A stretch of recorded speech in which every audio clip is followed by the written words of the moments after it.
রাস্তাঘাটে কেউ সিটি কর্পোরেশনের নাম দিয়ে, কেউ পৌরসভার নাম নিয়ে এরকম কিছু করবে, এটাকে আমরা এই সুপারিশ করেছি, যেটা বন্ধ। যে একটি অস্থিরতা যেহেতু চলছে বিশ্বব্যাপী, তার কিছুটা প্রভাব তো বাংলাদেশের উপর পড়বেই।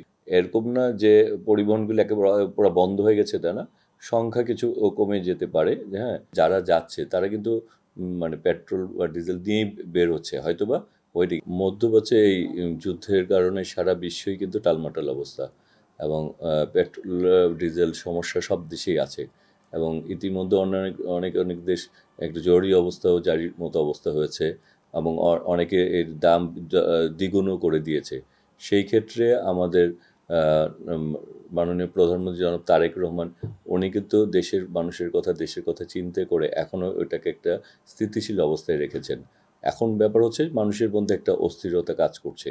এমন না যে যারা যাচ্ছে তারা কিন্তু মানে পেট্রোল বা ডিজেল দিয়েই বের হচ্ছে, হয়তোবা ওয়েটিং। এখন সবার মধ্যে অস্থির, সবাই চাচ্ছে যে বেশি বেশি যাতে একজন দুইবার, কেউ দুইবার তিনবার করে সংগ্রহ করার চেষ্টা করছে। হ্যাঁ, আমরা সব মানে ক্রাইসিস তো ছোট, মানে আমরা যেটা চাচ্ছি সেটা হচ্ছে যে এটাকে ধারাবাহিকতা রাখি, যাতে মানুষের তার নিডটা অন্তত, প্রয়োজনটা অন্তত, প্রতিদিনের প্রয়োজনীয় কাজগুলি যাতে করতে পারে, প্রয়োজনটা যাতে মেটাতে পারে, সেই সার্ভিসটা দেওয়ার কাজ করে চলছি আর কি।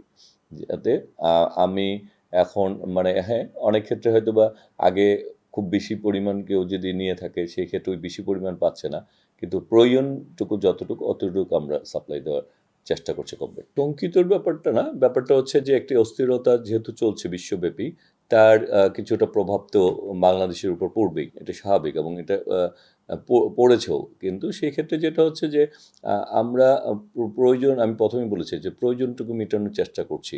আর এখানে যেটি হচ্ছে যে সবাই, যেহেতু সরকার প্রায় এই অনেক দিন যাবৎ এই ক্রাইসিস হওয়ার পরেও অনেক দিন যাবৎ এই সাপ্লাই লাইনটাকে সচল রাখার চেষ্টা করছে, সেই ক্ষেত্রে এখনও মানে এরকম না যে পরিবহনগুলো একেবারে পুরো বন্ধ হয়ে গেছে, তা না, সংখ্যা কিছু কমে যেতে পারে। হ্যাঁ, সেইখানে আমরা তো বিকল্প বিভিন্ন ধরনের চেষ্টা করছি, যাতে আমরা যেমন ইতিমধ্যে কিছু সিদ্ধান্ত দেওয়া হয়েছে অফিস টাইমের মধ্যে মার্কেটগুলির জন্য, অন্যান্য জায়গাগুলির থেকে আমরা কিছুটা কিছু সাধন করে আমরা এই আমাদের প্রয়োজনীয় খাতগুলি যেগুলি রয়েছে ওগুলিকে আমরা সাপোর্ট দেওয়ার চেষ্টা করছি। পরিবহন খাতে যেসব জায়গায় বিশৃঙ্খলা রয়েছে, আমরা ইতিমধ্যে কিন্তু ঈদের আগে যেমনিভাবে বিভিন্ন মন্ত্রণালয়ের সাথে, বিভিন্ন প্রশাসন, বিভিন্ন সেক্টরের সাথে যেমনিভাবে কথা বলেছি, ঈদের পরেও কিন্তু আমরা মূল্যায়ন সভা করেছি, এবং সেখানে কিন্তু আমরা সবগুলি, যেমন আমরা সিটি এলজিডি ওখানে মন্ত্রী ছিলেন,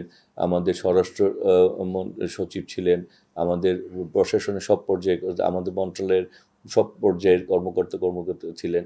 আমরা কিন্তু ত্রুটি বিচ্যুতিগুলি চিহ্নিত করে সেগুলিকে সমাধানের পথ খুঁজে বের করছি, এবং আমরা যে কোনো সমস্যা যখনই হচ্ছে, সমস্যা যে নাই তা না, সমস্যার সমাধানের জন্য বা সমস্যাটাকে উত্তরণের জন্য আমরা কাজ করছি, সেখানে আমাদের চেষ্টা আছে।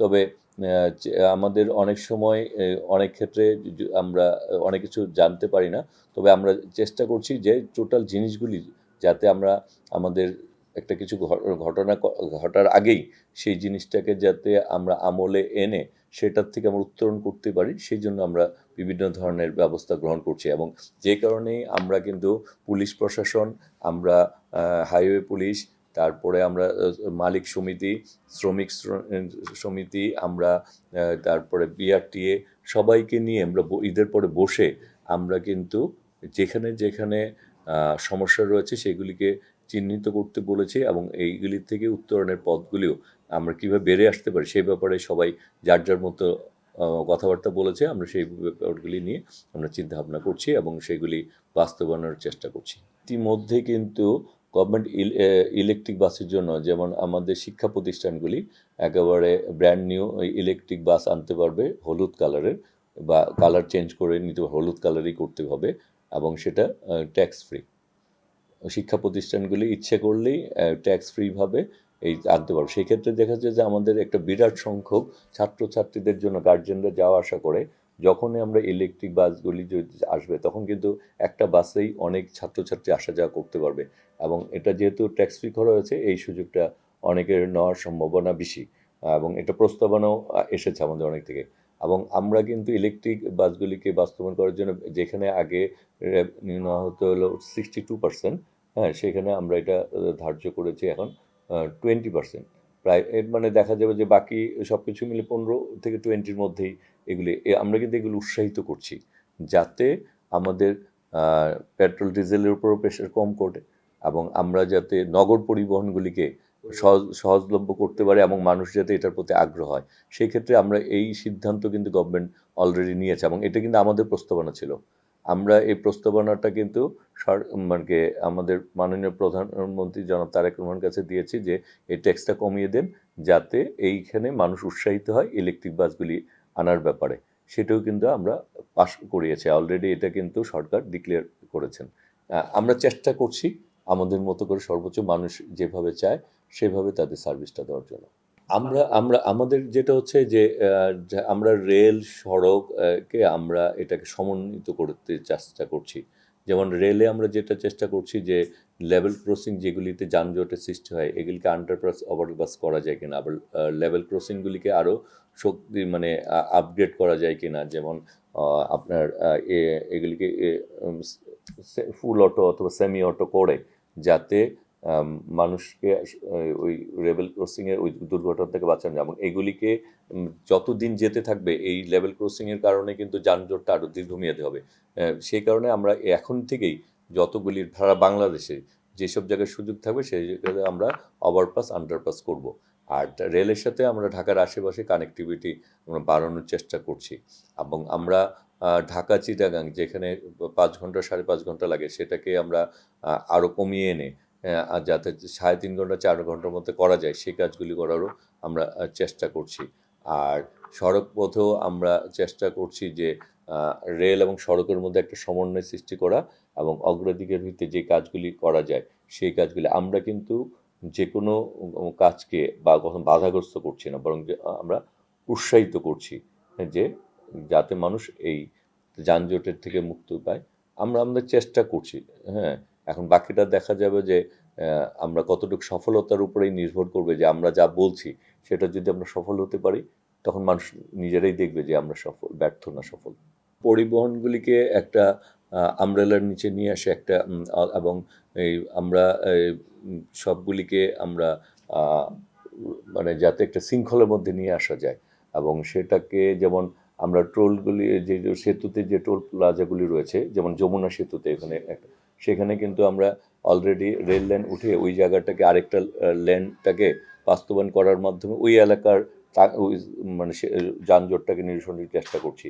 এছাড়া আমরা চেষ্টা করছি যে টোল প্লাজা যেগুলি রয়েছে ঈদের সময় এগুলিকে স্বয়ংক্রিয় করা যায় কিনা, অথবা না করলে অবস্থার প্রেক্ষিতে কোনোটাকে 3 লাইন কোনোটাকে 2 লাইন অথবা যে লাইনের প্রেশার বেশি থাকবে সেগুলিকে বেশি ওই করে দিয়ে বাকি মানে যদি এখানে প্রবেশপথ 10টা থাকে, হ্যাঁ, যাওয়ার সময় ওটা 7টা 3টা আসার সময় আবার এরকম করে দিয়ে আমরা ওই কাজগুলি করছি। আর গাড়ি ঘোড়ার ফিটনেসের ব্যাপারেও যাতে ফিটনেস দিয়ে গাড়ি ঘোড়া চলতে না পারে সেই ব্যবস্থাগুলি করতেছি। তারপরে আমরা এখানে আমাদের যাতে এই যে চিহ্নিত করা যায় আমাদের যে এবং মালিক এবং শ্রমিকদের আমরা কিন্তু ইতিমধ্যে এলজি মন্ত্রণালয়কে একটা সুপারিশ করেছি যে রাস্তাঘাটে সিটি কর্পোরেশন এবং স্থানীয় সরকার মন্ত্রণালয়ের নামে যে একটা টোকেন দিয়ে যে টাকাটা তোলা হয় যে তারা ওই জায়গায় যাতে কোনো কিছু না, সিটি কর্পোরেশন অথবা এলজিডি তারা যদি কোথাও কোনো চাঁদা মানে তাদের টেন্ডার করে এটা নেই, আমরা বলছি না আপনারা এটা যদি নিতে হয় গভর্নমেন্ট থেকে নেবে, রাস্তাঘাটে কেউ কিছু নিতে পারবে না।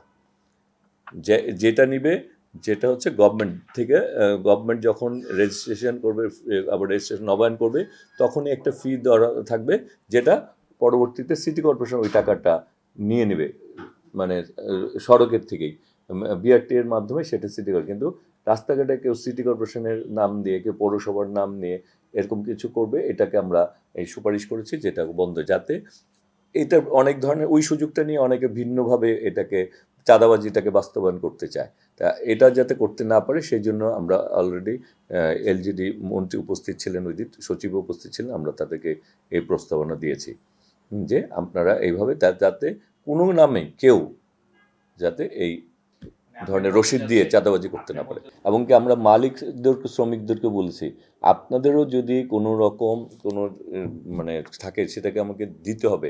সেটা আমরা কোনো কিছু রাস্তাঘাটে কোনো চাঁদাবাজি করা যাবে না। যদি সরকার টু সরকার হইতে হবে, এটা যা কিছু হবে এটার মানে একেবারে বৈধতা থাকা লাগবে। হ্যাঁ, মানে যাতে সরকার জানে কোথায় কোন খাত থেকে কোন খাতে টাকাটা যাচ্ছে এবং ওই খাতে টাকাটা যাচ্ছে কিনা এটার। কিন্তু রাস্তাঘাটে বাস থামায়া, গাড়ি থামায়, ট্রাক থামায়া স্লিপ ধরে চাঁদাবাজি করবে, এটা যাতে করতে না পারে এই ব্যাপারে আমরা সর্বোচ্চ পদে আমরা সিস্টেমকে ডেভেলপ করতে চাচ্ছি। কারণ সিস্টেমকে যদি আমরা একটা জায়গায় নিয়ে আসতে পারি তাহলে এই চাঁদাবাজি বন্ধ করা সম্ভব। এই জন্য যে কোনো নামে যাতে কেউ কোনো রকম মালিক সমিতির নামে, শ্রমিক শ্রেণীর নামে অথবা সিটি কর্পোরেশন কোনো নামেই যাতে কেউ চাঁদাবাজি করার সুযোগ না পায়, সেই কারণে আমরা সিস্টেমকে ডেভেলপ করার চেষ্টা করছি।